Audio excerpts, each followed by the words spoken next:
Hi and welcome to the second part of the mass of substance. So as I said in the previous video, we're going to be looking at atom economy, percentage yield and empirical formulae in this. So I'll make a start. Atom economy, again, another equation you need to know. Mass of your desired product divided by total mass of reactant multiplied by 100 just to convert to a percentage. This equation should never cost you marks. Seriously, it is the easiest thing what you will actually do. So in this equation here, suppose my desired product is ammonia.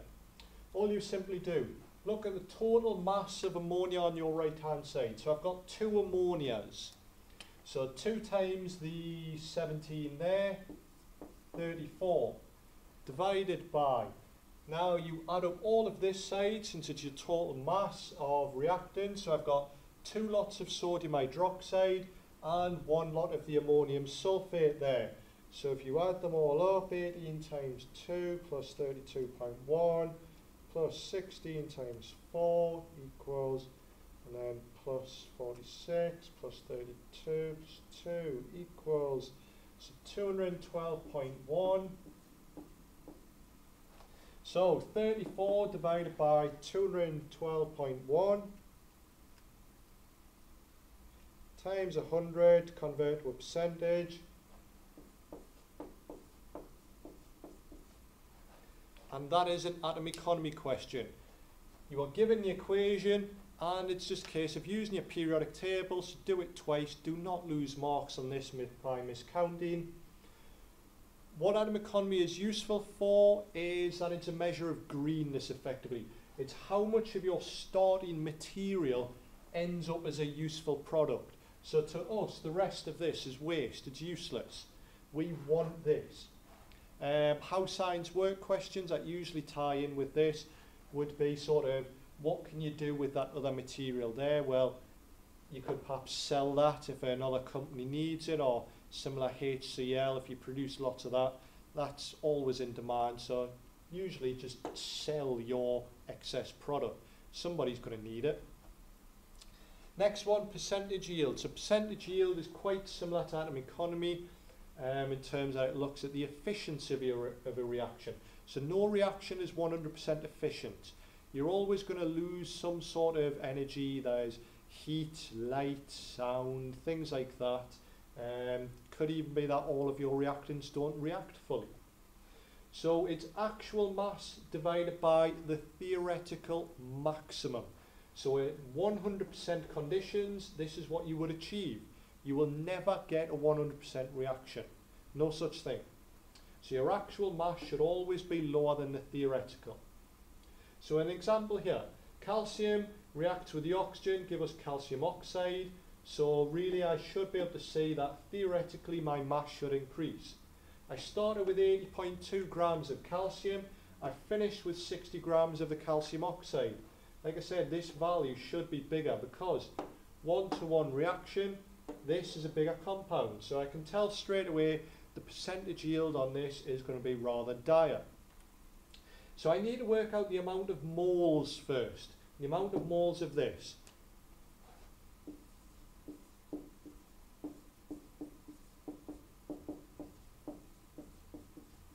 Right, so I've started with 2 moles of calcium. It's a 1-to-1 ratio, so I should expect to achieve 2 moles of this.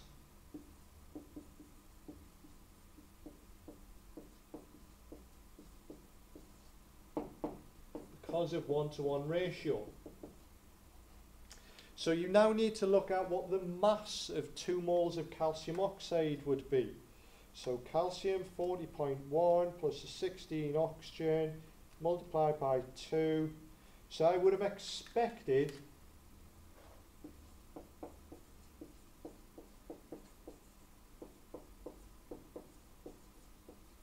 I expected 112.2 grams. Did I get that? No.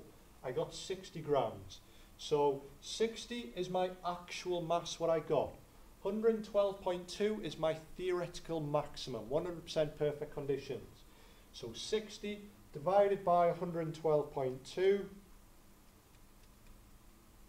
times by 100 to convert to a percentage.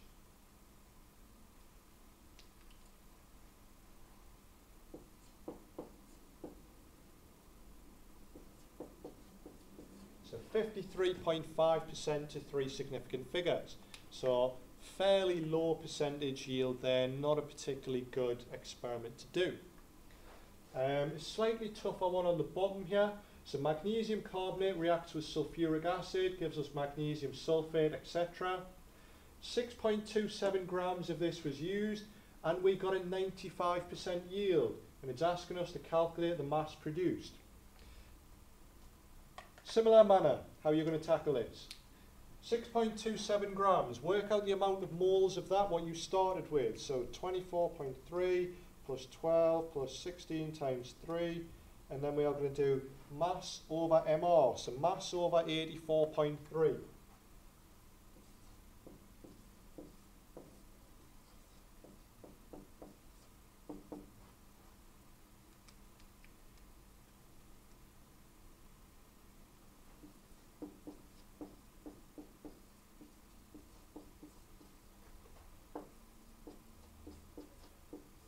So there, the amount of moles of this. Now, because it's a 1-to-1 ratio, we would expect at 100% conditions to get the same amount of moles of that. So now what you would have to do is, if we know we're expecting this amount of moles across there, check what the mass of that amount of moles should be. So again, it would now be moles times relative molecular mass of this.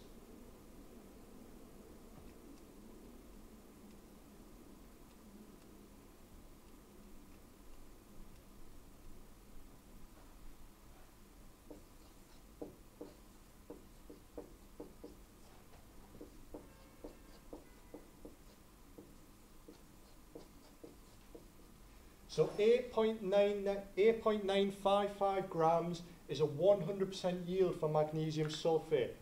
We only got a 95% yield, so all I would do, times that by 0.95, and that will find me out 95% of this. So the answer, 8.51 grams. So that's a 95% yield.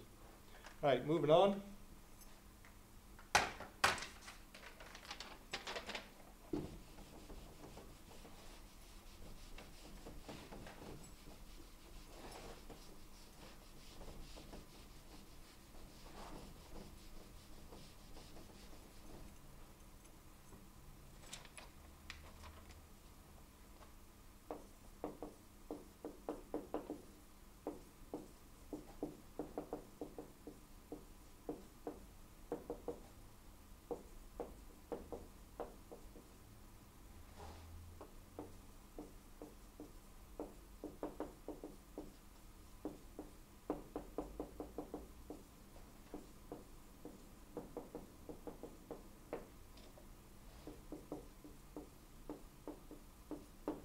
Okay, so an oxide of nitrogen is 25.9% mass by nitrogen.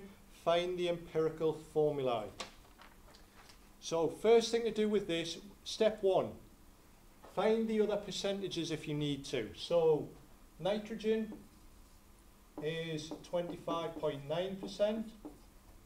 Oxygen is therefore obviously going to be the rest of it. So 100 take away this, that's going to be 74.1%. Step 2 in an empirical formula calculation, find the moles. Now, if you've got a percentage value, you just treat that as a mass, just the same as saying 74.1 grams and 25.9 grams. So you should know how to work out moles. It's mass over the relative atomic mass.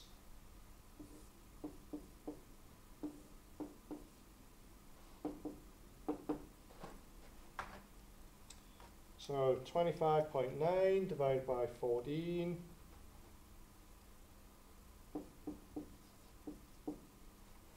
And 74.1 divided by 16.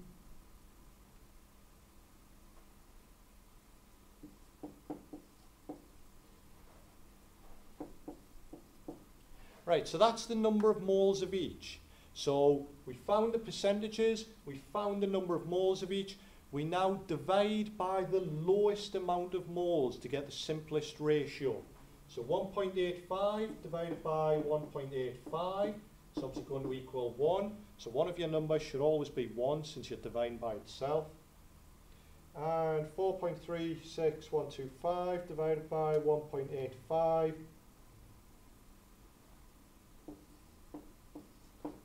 Now I've deliberately picked an awkward calculation here. Usually the numbers will come out sort of 1, 4, 3.99. If they are 0.99s or 0.01s, something close to a whole number, just round them off. It's just experimental error, just round them to the nearest whole number. If, however, you've got an awkward half, 3/4, a third, a nice fraction which you are used to, you may need to double, treble, quadruple up, whatever, to get to a whole number. So a 1 to 2.5 ratio, I would not say 1 to 3. You're introducing too much of an error. So a 2 to 5 ratio, and always write out the compound afterwards. So N2O5, you will get a mark for that. A mark for this, an extra mark for that. Do not lose it, it is easy.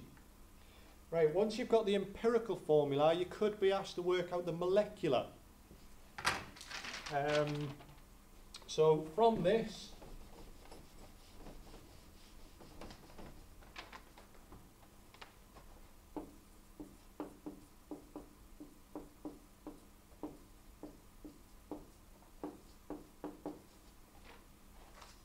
so suppose you are told the molecular mass is 648, and this is the empirical formula. So the empirical formula is the simplest ratio of atoms in a compound.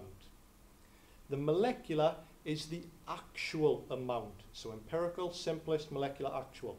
They can sometimes be the same, but if not, the molecular should always be the bigger number. So the way to do it, work out your mass of this. So I've got 2 nitrogens, so 28 plus 5 oxygens, so 108, and then all you do, your 648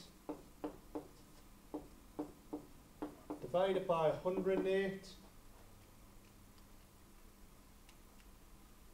equals 6, and I just multiply all of this by 6.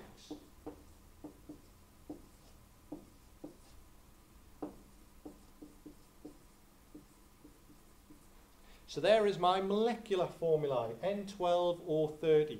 So you should be able to see I can simplify that down to that by dividing by 6. So this is the molecular, that's the empirical. Now I'm going to do a water of crystallization question because people always freak out over these and they are far easier than they seem.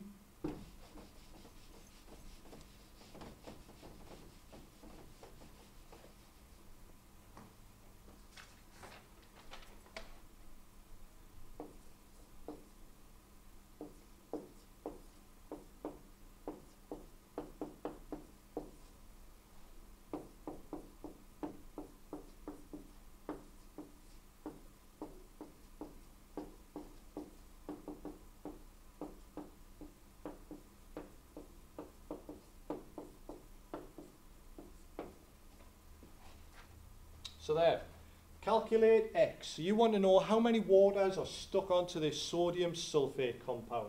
So you're told it's 44.1% by mass of this, and that's it. Now it's actually far easier than it seems.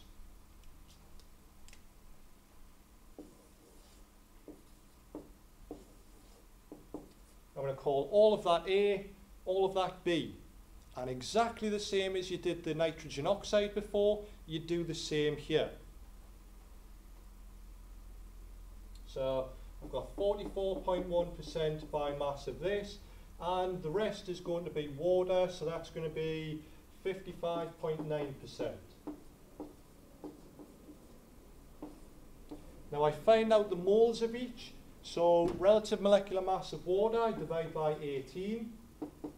Relative molecular mass of the sodium sulfate, it's going to be 46 plus 32.1 plus 16 times 4.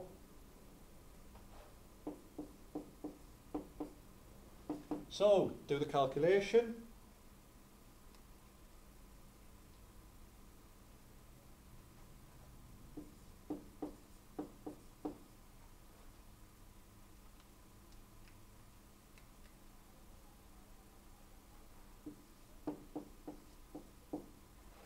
Now again, next step, so we've worked out the moles, we're going to divide them all by the lowest.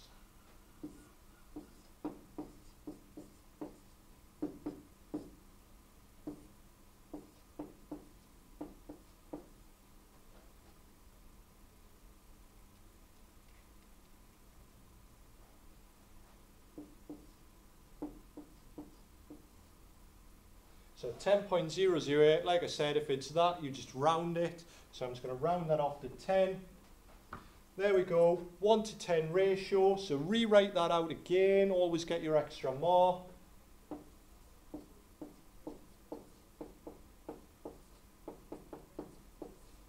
And there you go, that's all it is. So do not be put off by the fact you are dealing with large amounts there. Water crystallizations are just empirical formulae calculations. Nothing special about them, nothing too hard. So atom economy we've done, percentage yield we've done, and empirical and molecular formulae. So 2 more definitions and a couple more calculations and equations to remember. And that is more or less it for the massive substance. There's the ionic equations as well, but that's more or less GCSE, should be okay with those. Thank you.